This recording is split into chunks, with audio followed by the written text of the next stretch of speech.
大家好啊，今天我们讲三聚感冒片儿啊。这个三聚感冒片儿呢，我们平常也经常的见到，是经常用到的一个药。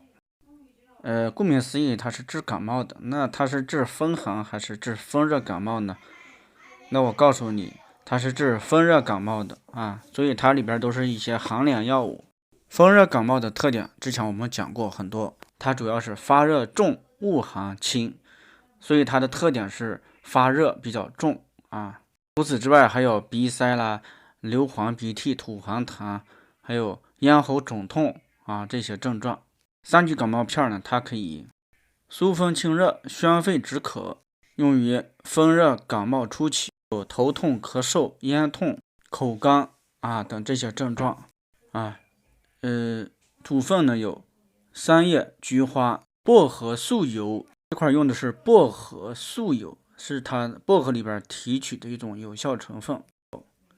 桔梗、连翘、甘草、苦杏仁、芦根，其中重用三叶为君药啊。三叶它可以疏散散焦的风热，清肺络的热而止渴；菊花可以疏散风热，清热解毒，清利头目；桔梗、杏仁宣健肺气。桔梗是宣，杏仁是健，它俩一宣一健，可以让肺气得以正常运行而止渴。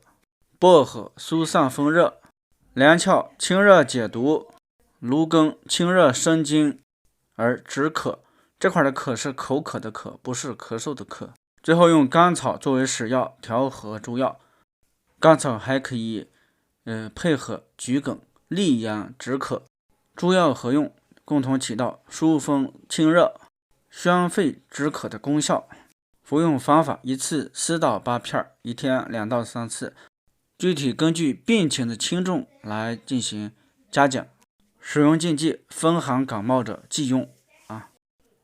除了有片剂，还有糖煎剂、丸剂、散剂、合剂，这里就不再一一赘述。三聚感冒片呢，就讲到这里，感谢大家。大家如果有想要中药电子视频的，请在评论区留言需要，我会给大家一一发送。OK，今天就到这里，再见。